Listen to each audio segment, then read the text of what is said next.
예, 온앵커의 당잠사입니다. 당신이 잠든 사이, 당신이 쉬는 사이 전해진 소식들 확인해 보시죠. 오늘은 각 증권사별 레포트들을 쭉 한번 정리를 해보겠습니다. 먼저 뉴욕 증시 정리하고 넘어가서 볼 텐데요.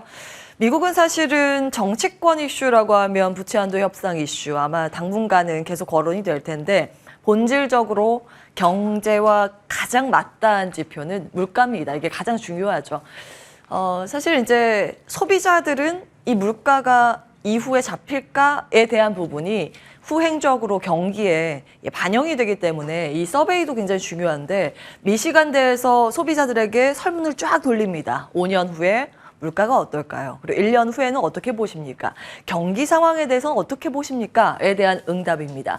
5년 기대 인플레이션은 예상과 그 전월치보다도 높았습니다. 5년에도 물가가 끈적끈적하게 잘 안 떨어질 거라고 소비자들은 생각하고 있는 거고요. 2011년 이후에 최고치입니다.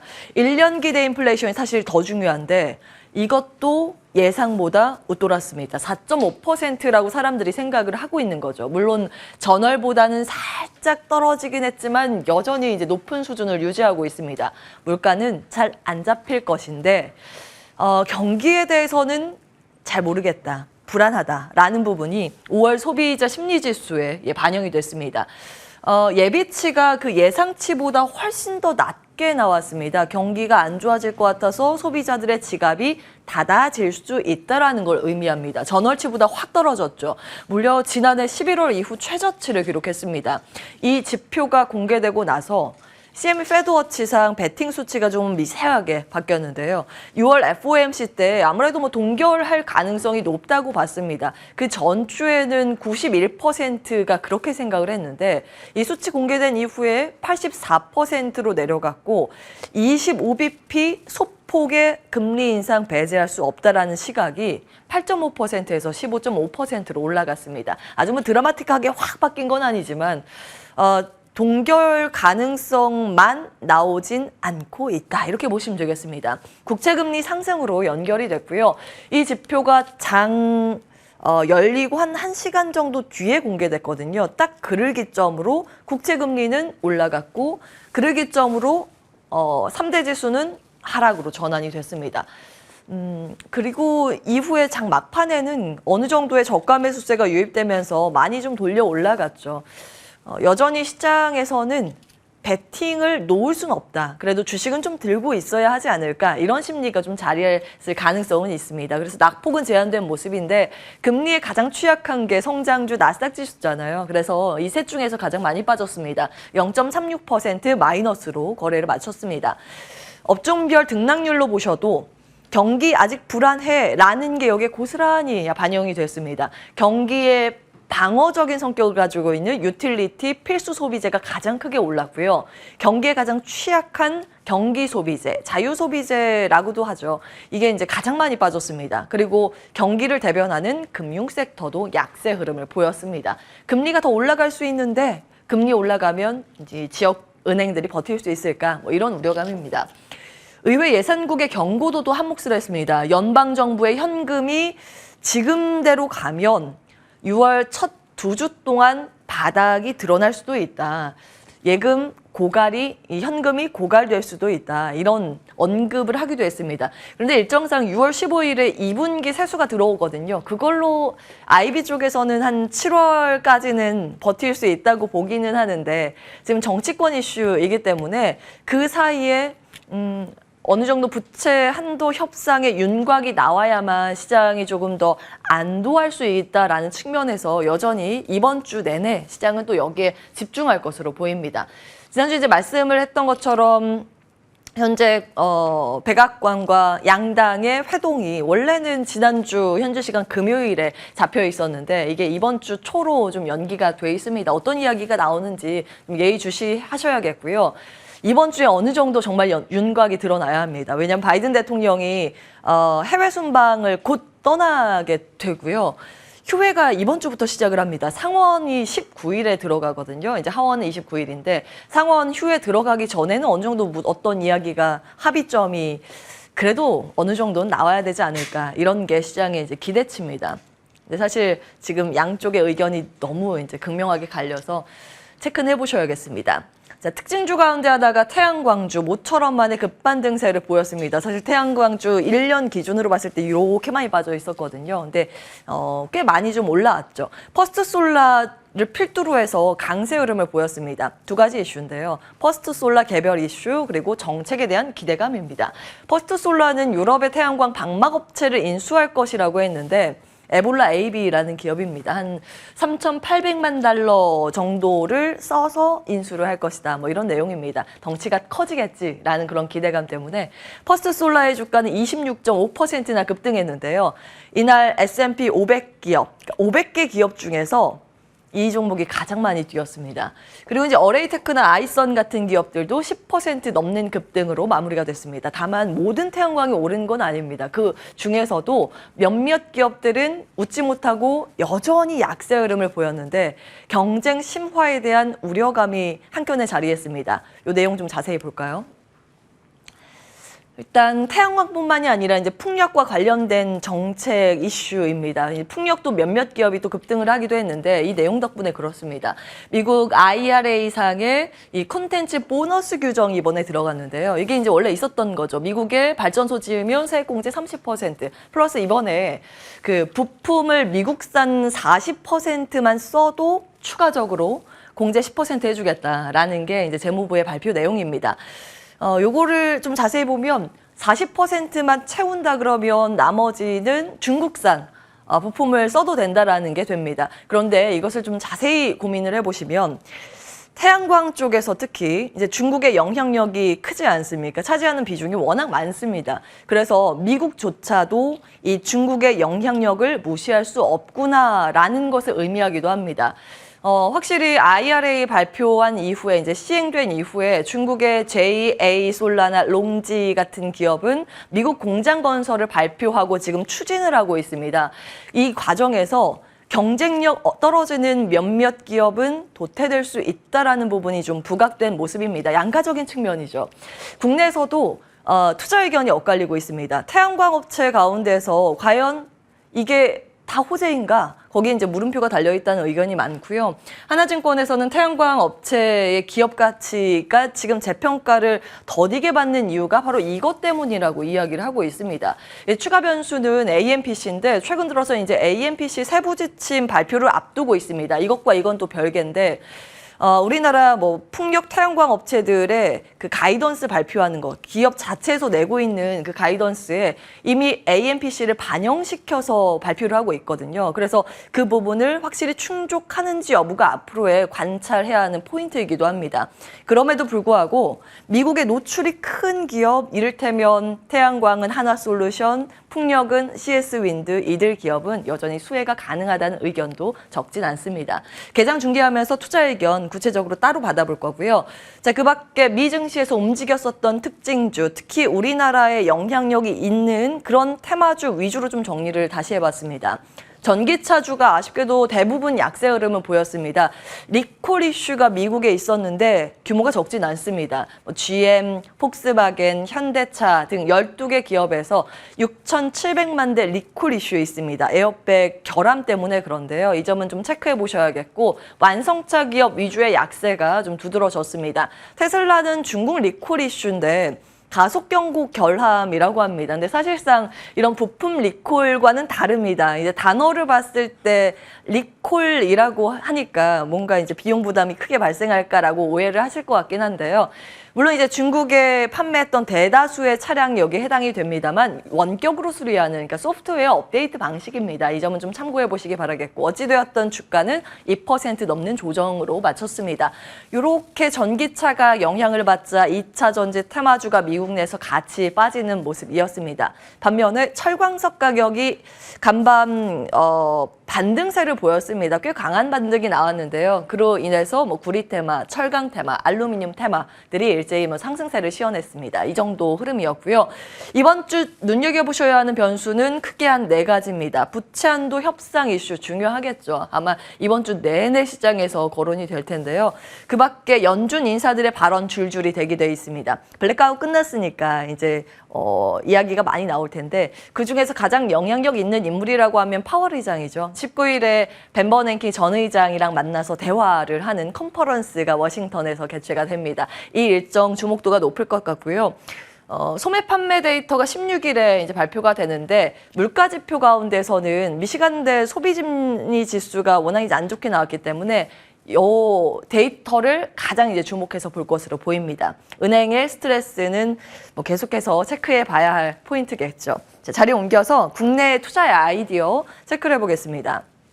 한 주간 우리 시장 지수가 어떻게 움직였나 봤더니 내내 좀 하락세를 면치 못했습니다. 코스피는 1% 빠졌고 코스닥 지수는 무려 2.68%의 하락률로 마무리가 됐습니다. 코스닥 시장은 4월 과열에 대한 후유증이 지속됐다고 시장에서는 평가를 하고 있는데요. 이것을 또 거꾸로 생각을 하면 단기적으로 과매도가 연출이 됐기 때문에 그 하방에 대한 지지력만 나온다면 그래도 잘 버텨줄 수 있을 것이라는 일각의 시각도 있습니다. 그 밴드 때는 코스피는 2,450선, 코스닥 시장은 800선 부근이라고 많이 거론이 됩니다. 이게 하나 걱정인데요. SG 그 하한가 종목들 원래 한 7개 정도로 알려졌었는데 이게 끝난 게 아닐지도 모르겠다라는 우려감이 이 지난주 금요일에 좀 나왔죠. 매도 거래원 상위에 SG증권이 다시 등장했습니다. 전거래일에 DY, PNF가 하한가로 직행을 했고 신대양제지도 25% 가까운 약세로 마무리가 됐습니다. 그 매도 거래원 봤더니 DY는 SG증권이 4위로 이름을 올렸고요. 신대양제지는 모건스탠리가 1위고 SG창구가 4위입니다. 다 이제 외국계 창구를 통해서 매도가 많이 출회됐다라는 건데 앞으로 CFD에 대한 그 악성 매물이 시장의 다른 곳에 또 나오지 않을까라는 우려감도 자리에 있는 상황입니다. 계속 이 매도 거래원을 종목별로 좀 체크를 해보셔야겠고요. 금융당국에서는 이 관련해서 전수조사에 착수한다는 이슈죠. 이건 또 증권사들에게 부담이 될 거라는 그런 부담도 있습니다. 계속 좀 지켜보셔야 하는 이 이슈이고요. 그 밖에 오늘은 분기보고서 제출 기한 마지막 날입니다. 오늘까지 제출을 하지 않으면 시장에서는 통상 아이고 실적이 많이 안 좋은가 이렇게 할 수 있기 때문에 이 점도 좀 꼼꼼히 보셔야겠고요. 오늘 아마 이제 중소기업 중심의 실적이 쏟아질 예정이기 때문에 보유하고 계신 종목들의 실적 내용들 체크해 보셔야겠습니다. 그리고 이번 주 중요한 일정 중에 하나가 삼성전자 배당금 지급일입니다. 17일에 예정돼 있는데요. 주당 361억 원, 1원 수준입니다. 이게 이제 의미하는 바는 외국인들의 이제 매매 대응에 수급의 변화가 나올 수 있기 때문인데 보통 배당을 받으면 외국인들은 일부는 배당을 가지고 이제 환전해서 가지고 나가는 경향이 있지만 일부는 또 우리 시장에 재투자를 하는 경향이 있거든요. 그래서 17일을 중점으로 외국인들의 수급이 혹시 변화하는지 여부도 하나의 체크 포인트가 될 수 있겠습니다.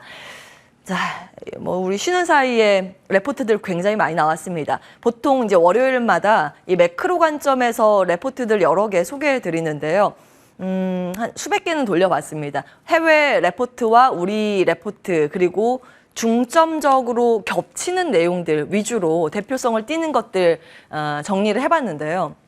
대신증권의 이경민 연구원의 코멘트입니다. 일단 지금 시장은 어디를 봐야 하는가? 양쪽에 다른 패턴의 그 경제 지표가 나온다고 이야기를 하고 있습니다. 미국 같은 경우에는 경기 둔화나 경기 악화에 지속되는 사인들이 잡히기 시작했는데 중국은 경기 회복이나 모멘텀 강화에 대한 기대를 할 수 있는 포인트가 나오고 있습니다. 이 사이에서 어디에 주목을 하는가? 이경민 위원은 중국 경기 회복에 조금 더 초점을 맞출 필요가 있다고 이야기를 하고 있습니다. 그 중요한 일정은 16일에 발표된 중국의 4월 소매 판매와 광공업 생산, 고정자산 투자 이게 어떻게 나오는지가 중요한데 우호적으로 나오게 된다면 우리 시장 안에서도 단기적으로라도 많이 떨어진 종목 위주의 저가 매수는 유효하다 이렇게 이야기를 하고 있습니다.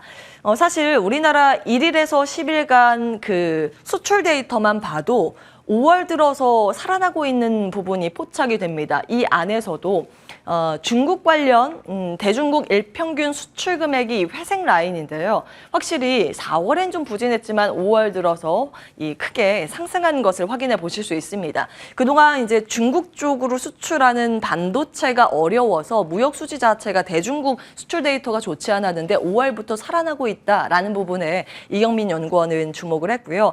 그에 따른 전략은 이렇게 제시하고 있습니다. 지금 뭐 중국에 절대적으로 다 의존할 필요는 없지만 글로벌 경기가 둔화하고 악화되는 상황이기 때문에 혹시나 중국의 경기 회복의 방향성이 확인이 된다면 혹은 중국이 경기 부양을 하기 위해서 어떠한 액션을 내비친다면 우리 시장도 비중 확대를 하는 전략이 유효하다고 봤습니다. 7월에서 8월 고점까지 볼 만한 섹터로는 반도체, 자동차, 화학, 조선 섹터를 꼽았고요. 수출과 맞닿아 있는 그런 업종들이죠. 단기적으로는 트레이딩은 인터넷이나 제약바이오도 괜찮다고 의견을 내기도 했습니다. 다음 보시면 대신증권의 또 다른 이 팀, 스몰캡 팀에서는 이런 의견을 냈습니다. 정부 정책에 올라타는 주식을 찾을 때라는 의견이 나왔는데요. 그도 그럴 게 지금은 윤석열 대통령 집권 2년 차입니다. 역사적으로 봤을 때 집권 시점별 수익률로 볼 때 통계상 2년 차가 가장 높았습니다. 평균 코스피는 22.7% 2년 차 올랐고요. 코스닥 지수는 50% 이상 올랐습니다. 스몰캡이 특히 정책 기대감으로 많이 올랐다는 걸 의미합니다. 이 DJ 정부 이후에 정책별 수혜주의 이 아웃퍼폼의 흐름이 나왔습니다. 참고해 보시고요. 이번에는 그러면 어디에 주목을 할 것인가? 신정부의 주요 정책 수혜 산업으로 대신증권의 스몰캡 팀은 크게 4가지를 꼽았습니다. 원전, 해외 세일즈 쪽이죠. 관련 기업이고요. 디지털 헬스케어는 루닛과 뷰노, 유비케어와 랩지노믹스, 지노믹트리를 선정했습니다. 루닛 같은 경우에는 사실 2월부터 의료 AI 쪽에 해외에서 기술력을 인정받는 게 국내에 몇 개 없는데 루닛이라고 그때 말씀을 드렸습니다. 근데 이미 주가가 그때에 비해서 한 2배 정도 오르긴 했더라고요. 루닛과 최근 들어서 이제 뷰노에 대한 의견이 많이 나오고 있다는 점 지속적으로 체크해 드렸고요.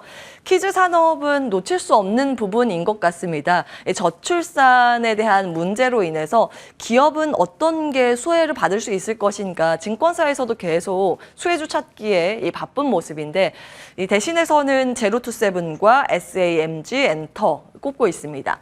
5월 5일 어린이날 특수를 좀 크게 누리고 있다라고 이제 기사도 많이 나오더라고요. ESS 같은 경우에는 신재생으로 이제 전환하는 과정에서 크게 YM텍과 아모그린텍 주목해볼 필요가 있다라는 의견이었습니다.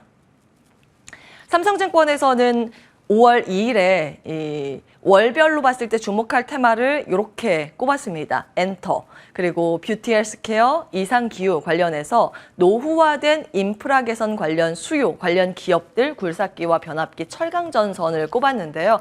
이건 이제 워낙 이제 일찍 나타났었던 종목들이기 때문에 한번 쭉 체크해 보시기 바라겠고요. 이미 성과는 엔터와 뷰티 쪽에 나오고 있는 상황입니다. 엔터는 추가 일정만 좀 체크해드리면 오늘 JYP 엔터의 실적 발표 있고요. 우리가 쉬는 사이에 아이들, 선주문이 무려 110만 장 돌파했다는 소식입니다. 자체 최고 신기록이고요. 오늘 컴백 일정이 있습니다. 자, 하나증권의 레포트 보겠습니다.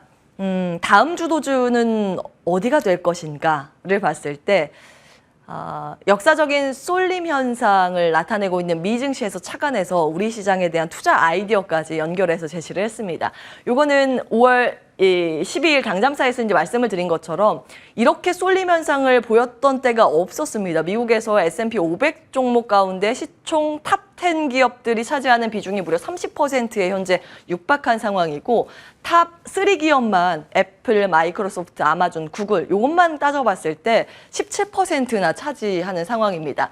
그런데 이걸 봤을 때 최근 한 달간 이 탑 3 기업 가운데 마이크로소프트와 알파벳, 구글의 주가 수익률이 좋았다라는 내용입니다. 보시면 애플은 이달 들어서 이렇게 4월 들어서 이 정도의 상승률, 마이크로소프트와 알파벳, 구글 쪽의 상승률이 훨씬 더 컸습니다. 어떤 차이가 있는가 봤더니 순이익 비중 면에서 2023년도 예상치 그 2024년도 예상치를 봤을 때 애플은 24년도가 좀 떨어질 것이라고 추정이 되는데 마이크로소프트는 올해 떨어졌지만 그 다음 해에 올라가고 알파벳은 지속 상승 전망입니다. 시장은 특히 4월 수익률을 가른 건 2023년이 아니라 24년도의 순이익 전망치라는 결론을 하나증권에선 내고 있었습니다. 그럼 우리 시장에서는 어떤 걸 봐야 하는가? 다음 주도주의 조건으로 올해는 최악의 실적이지만 내년에 최고의 실적을 낼 기업을 찾아가야 한다고 조언하고 있습니다. 사실 좀 이른 감은 있지만 시장은 늘 선반영의 법칙을 띠고 있기 때문에 이렇게 의견을 냈는데요. 순이익 증가율 전망치를 보시면 2023년 마이너스 폭이 큰 쪽, 그러나 내년도에는 크게 턴할 종목, 이 섹터로는 반도체, 그 다음이 조선, IT 하드웨어, 철강으로 집계가 됐습니다. 종목별로도 여기서 이제 확인 가능한데요. 반도체 쪽에선 드라마틱하게 올라갈 쪽이 이게 삼성전자고요. 롯데케미칼이 그 다음, 그리고 나서 원익 IPS가 세 번째 순이익 증가율을 가리키고 있습니다. 그 다음으로 이 만만치 않게 기대가 되고 있는 쪽이 LG화학과 HD 현대중공업, 그리고 다음으로 현대로템도 높은 증가율 기대감을 나타내고 있습니다. 같이 좀 참고하시면서 대응 전략 세우시면 좋을 것 같습니다. 오늘 거의 당첨사였습니다.